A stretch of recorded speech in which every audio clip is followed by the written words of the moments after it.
نبی پاک سید عالم صلی اللہ تعالی علیہ وآلہ وسلم نے کوئی ذمہ عورت کے کوئی چیز نہیں لگائی ایسی جس میں اسے مردوں کے ساتھ شامل ہونا پڑے، اور عورت سمجھ ہی نہیں رہی کہ یہ اس کی تذلیل ہے، عزت نہیں۔ صابن بک رہا ہے تو ساتھ بی بی کھڑی ہے، شیمپو بک رہا ہے تو عورت اس کی جو ہے وہ ایڈ دے رہی ہے۔ یہ عزت ہے عورت کی؟ رسوا کر دیا تم نے ہر شے میں عورت۔ اب قربانی کا جانور بھی بی بی بیچے گی؟ غیرت کہاں گئی اس قوم کی؟ میرے رسول پاک سرور دو عالم صلی اللہ تعالی علیہ وسلم کو کسی نے آ کے کہا فلاں قبیلے کے لوگوں نے عورت کو سربراہ بنایا ہے، عورت کو آگے لگا لیا ہے، فرمایا تباہ ہو گئے وہ لوگ انہوں نے عورتوں کو اپنے آگے پیشوا بنا لیا۔ جس رب نے عورت کو نبوت نہیں دی، امامت کرنے کا حق نہیں دیا، کس چکر میں لوگ پڑ گئے؟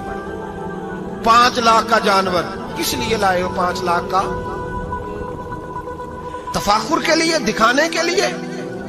تو اگر 50,000 کا 60,000 کا بھی جانور لاتا تو اچھا آ جاتا، اور 50,000 کا جانور لائے تو 5 لاکھ میں کتنے آتے ہیں بولے؟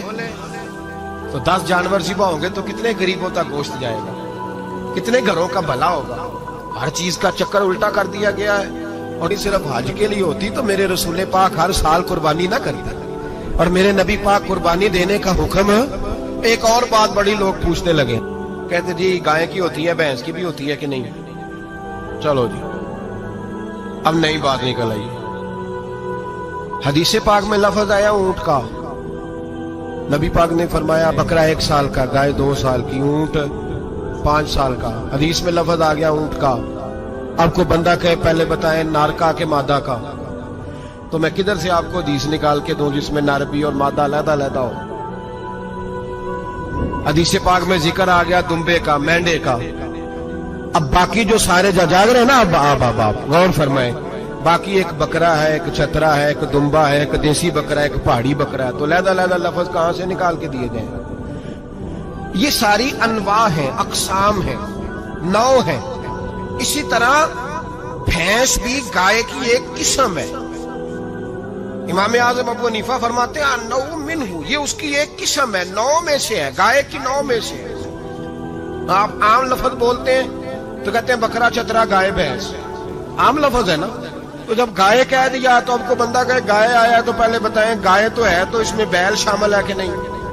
تو گائے کی جتنی قسمیں ہیں نا، ہمارے محدثین بھینس کو گائے میں شامل کرتے ہیں۔ بھینس گائے کی ایک قسم ہے۔ تو نبی پاک صلی اللہ علیہ وسلم نے جب گائے کا لفظ استعمال کیا تو بھینس اس کے اندر آ گئی۔ تو اگر گائے کی قربانی جائز ہے تو بھینس کی قربانی بھی جائز ہے، اگر بیل کی قربانی جائز ہے تو کٹے کی قربانی بھی 100% جائز ہے۔ اس کے اندر 7 حصے ڈالے جائیں گے، اسے قربان کیا جائے گا، یہ جائز ہے۔ اگر آپ صریح لفظ نکال کے دکھانے کو کہیں گے تو پھر تو بڑی چیزوں میں لوگ الجھ جائیں گے۔ پھر کیسے نکالا جائے گا خسی کی جائز ہے کہ نہیں، جو خسی نہیں اس کی جائز ہے کہ نہیں، فلاں کی؟ تو ان تفصیلات، ہاں بہت ساری چیزوں کی تفصیلات حدیث میں ہیں لیکن ساری چیزوں کی موجود نہیں۔ اس لیے میرے عزیز یاد رکھیں، بھینس کی قربانی بھی ہوگی، گائے کی بھی ہوگی، بیل کی بھی ہوگی، کٹے کی بھی ہوگی۔ جن کی نہیں ان کی نہیں۔ ہم نے کبھی کہا ہرن کی قربانی بھی ہوگی یا مرغی کی قربانی بھی ہوگی؟ تو حدیث مبارکہ کے اندر جو چیزیں موجود ہیں ان کی جتنی اقسام ہیں ان سب کی قربانی کرنا ہاں جائز ہے۔ اور میرے نبی پاک صلی اللہ علیہ وسلم نے فرمایا جانور خوبصورت ہو، لنگڑا نہ ہو، کانا نہ ہو، زخمی نہ ہو، خوبصورت جانور لاؤ، اس کو لا کے ذبح کرو۔ لوگ کہتے ہیں چلو اتنے پیسے اللہ کے راستے میں دے دیں، تو یہ کافی نہیں کافی۔ مسلم شریف میں، بخاری شریف میں میرے نبی پاک سید عالم صلی اللہ تعالی علیہ وسلم نے فرمایا 10 ذی الحج کو اللہ کی نظر میں ابن آدم کا سب سے پسندیدہ عمل ہے۔ لیکن نا 10 ذی الحج کو، کل 10 ذی الحج ہے تو بڑے کام ہو گئے، فجر کی نماز بھی ہوگی، تکبیرات تشریق بھی پڑھی جائیں گی۔ آج فجر سے شروع ہو گئی نا، 9 کی فجر سے لے کر 13 کی عصر تک تکبیرات تشریق پڑھی جائیں گی۔ اللہ اکبر، اللہ اکبر، لا الہ الا اللہ واللہ اکبر، اللہ اکبر وللہ الحمد، اللہ اکبر، اللہ اکبر، لا الہ الا اللہ واللہ اکبر، اللہ اکبر وللہ الحمد، اللہ اکبر، اللہ اکبر، لا الہ الا اللہ واللہ اکبر اللہ اکبر وللہ الحمد۔ کوشش کریں جب بھی پڑھیں 3 بار پڑھیں۔ تکبیرات تشریق بھی پڑھی جائیں گی، فجر کی نماز بھی کل ہوگی، عید کی نماز بھی ہوگی، لوگ اور بھی کوئی ذکر اذکار کریں گے، لیکن میرے نبی پاک صلی اللہ علیہ وسلم نے فرمایا 10 ذی الحج کو اللہ کو اپنے بندے کا جو کام سب سے زیادہ پسند ہے وہ یہ ہے کہ وہ اللہ کے راستے میں جانور کا خون بہائے۔ حالانکہ نمازیں بھی ہیں، اذکار بھی ہیں، تکبیرات بھی ہیں، سارا کچھ ہے، پر اللہ کو سب سے زیادہ کیا پسند ہے؟ جانور کو قربان کرنا۔ یہ اللہ کو بڑے خوبصورت لفظ نبی پاک علیہ السلام نے فرمایا قربانی کا جانور قیامت کے دن اپنے سینگوں اور کھروں سمیت آئے گا، اور جس نے قربانی کی ہوگی اس کی بخشش کروا کے اسے جنت میں لے کر جائے گا۔ تو فرمایا ابن آدم کا سب سے پسندیدہ عمل یہ، سب سے پسندیدہ، کہ وہ 10 ذی الحج کو قربانی کریں، کوشش کریں خود ذبح کریں اپنا جانور۔ یہ حضور کی سنت ہے۔ یہ نہ ہو سکے تو نبی پاک صلی اللہ علیہ وسلم نے اپنے ہاتھوں سے ذبح کرنے لگے حضرت فاطمہ کا جانور، تو فرمایا فاطمہ ادھر آ کے اس کے پاس کھڑی ہو جاؤ، میں تمہارا جانور ذبح کرنے لگا۔ اپنے جانور کے پاس کھڑے ہو۔ میرے جو بھائی ذبح کرنے کا کام کرتے ہیں نا، قصاب ہم کہتے ہیں، سارے قصاب نہیں ہوتے، بہت سارے لوگ یہ سعادت حاصل کرتے ہیں اور بڑی نیکی کا کام کرتے ہیں، اللہ انہیں بڑی بہترین جزا عطا فرمائے گا، بڑا خیر کا کام کرتے ہیں، لیکن چونکہ رش ہوتا ہے ایسے لوگوں کے پاس، تھوڑی جلدی بھی ہوتی ہے۔ پہلی تو کوشش کریں تکبیر خود ڈالو، یہ نہیں ہو سکتا تو قریب کھڑے ہوں۔ ہمارے ہاں ایک رواج یہ بھی ہے کہ 2 بندے ہاتھ رکھتے ہیں، ذبح وہ کر رہا ہوتا ہے تو جس کی قربانی ہوتی ہے اس کو کہتے ہیں تو بھی ساتھ ہاتھ رکھ، ہوتا ہے نا جی بہت ساری جگہوں۔ اب حکم یہ ہے شریعت اسلامیہ کا کہ جب جانور ذبح کریں گے تو پڑھیں گے بسم اللہ اللہ، بسم اللہ اللہ۔ ہاں نبی پاک صلی اللہ علیہ وسلم نے لمبی دعا پڑھی، صحابہ بھی لمبی دعا، انی وجہت وجہی للذی فطر السماوات والارض حنیفا وما انا من المشرکین، یہ بھی پڑھا۔ اور پھر میرے رسول پاک صلی اللہ علیہ وسلم نے یہ بھی کہا کہ اللہ میری طرف سے قبول فرما، میری امت میری اہل بیت کی طرف سے قبول فرما۔ صحابہ جب جانور ذبح کرنے لگتے پہلے یہ دعا پڑھتے، پھر کہتے اللہم تقبل منا کما تقبلت خلیلک ابراہیم علیہ السلام وتقبلت حبیبک محمد صلی اللہ علیہ وسلم، اے اللہ ہم سے بھی قبول فرما جیسے تو نے حضرت ابراہیم سے قبول فرمائی اور جیسے اپنے حبیب حضرت محمد صلی اللہ علیہ وسلم سے قبول۔ یہ ساری دعا پڑھیں، اور جب جانور ذبح کرنے لگے تو پھر پڑھیں بسم اللہ اللہ، بسم اللہ اللہ۔ اچھا 2 آدمیوں نے ہاتھ رکھا ہوا ہے، 2 آدمیوں، اب اگر ایک نے بھی نہ پڑھی بسم اللہ اللہ اکبر تو جانور حلال نہیں ہوگا، دونوں کو پڑھنا پڑے گا۔ یہ مسئلہ یاد رکھیں۔ ایک اور بات بھی بتانی ہے، وہ بھی آپ نے یاد رکھنا۔ قربانی کے بڑے جانور میں کتنے حصے ہوتے ہیں؟ 7۔ اب 7 حصوں میں 7 کی نیت قربانی کی ہونی چاہیے، 7 کی۔ 6 حصے ڈال گئے، جو چلے تھوڑے سے زیادہ امیر لوگ نہیں تھے، نارمل تھے، انہوں نے 6 حصے ڈال لیے۔ 7واں امیر آدمی تھا، اس کو جا کے کہا یار ایک حصہ نہیں مل رہا تو چل تو نے تو 2-3 بکرے لیے ہوئے ہیں تو بھی شامل ہو جا۔ اس نے پہلے تو کہا نہیں یار میں نے اب لے لی ہے، پھر جب اصرار کیا تو کہا چلو ٹھیک ہے بڑے گوشت کا قیمہ کرا لیں گے، تو اس طرح کرو ڈال لو میرا بھی حصہ۔ اب 6 کی نیت قربانی کی، 7ویں کی گوشت کی، کسی کی بھی قربانی نہیں ہوگی،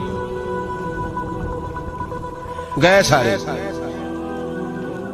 اب اس کے لیے شرط کیا ہے کہ اس کو بھی آپ، اصل میں ہمیں مسائل نہیں آتے، نہ ہم سیکھتے ہیں نہ پتہ کرتے ہیں، پھر خرابی ہوتی ہے۔ اب اس سے کہیں کہ یار قربانی سے پہلے اپنی نیت کا اعادہ کر، اپنی نیت کا اعادہ کر، بتا کہ تیری نیت کیا ہے، اگر غلط ہے تو صحیح کر لے، تاکہ سب کی قربانی تو بتا۔ یہ جو تو رکھ رہا ہے قربانی تو کس کی قربانی کر رہا ہے؟ دادا جی کے نام کی، ابا جی کے نام کی، اپنے پیر کے نام کی، استاد کے نام کی، یا رسول پاک صلی اللہ علیہ وسلم کے نام کی، نبی پاک کے نام کی؟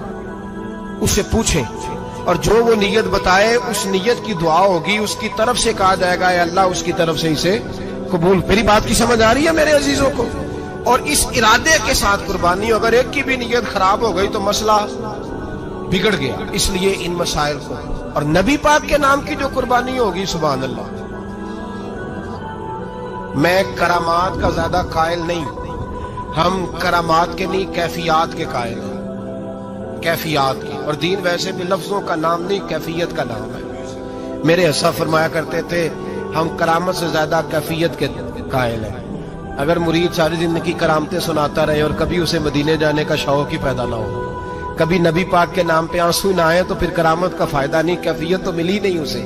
ہم کیفیت. اسی طرح ہم نظرانے کے نہیں نظر آنے کے قائل ہیں. تو بھائی یہ یاد رکھ لیں، کیفیت کا نام دین ہے. نبی کریم علیہ الصلوۃ والسلام بائی دا وے قضائے حاجت کے لیے ایک باغ میں تشریف لے گئے. حضور باغ کے اندر داخل ہوئے ہی تھے، اونٹ بندھا ہوا تھا. تو حضرت ابو درداء رضی اللہ تعالیٰ عنہ کہتے ہیں وہ اونٹ نے حضور کی طرف دیکھا تو اس نے رونا شروع کر دی. اصل میں دکھ پوچھنے والا کو ملے تو پھر ہی رونے کا مزہ آتا ہے. ہر جگہ تو دکھ سنایا بھی نہیں جا سکتا. ایسا ملے نا جو دکھ پوچھنے والا ہو، تسلی تشفی دینے والا ہو، جس کے کندھے پہ سر رکھ کے بندہ دیر تک روئے. اونٹ رونے لگا تو حضرت ابو درداء رضی اللہ تعالیٰ عنہ فرماتے ہیں نبی کریم علیہ السلام اس کی طرف بڑھے. حضور نے اس کی پشت پر ہاتھ رکھا تو وہ اور زیادہ رونے لگا. پھر میرے محبوب نے اپنے کان مبارک اس کے منہ کے قریب کیے تو اس نے کوئی بات کی. محبوب نے فرمایا بلاؤ نا اس کے مالک کو کہاں ہے. وہ جب آیا تو حضور صلی اللہ علیہ وسلم نے فرمایا کہ تم اسے اس کی ضرورت سے زیادہ اس پر وزن رکھتے ہو، اسے اذیت دیتے ہو، تکلیف پہنچاتے ہو. پھر حضور علیہ السلام نے فرمایا اسے کھانا اور پانی وقت پر نہیں دیتے، دھوپ چھاؤں کا خیال نہیں رکھتے. اور آخری لفظ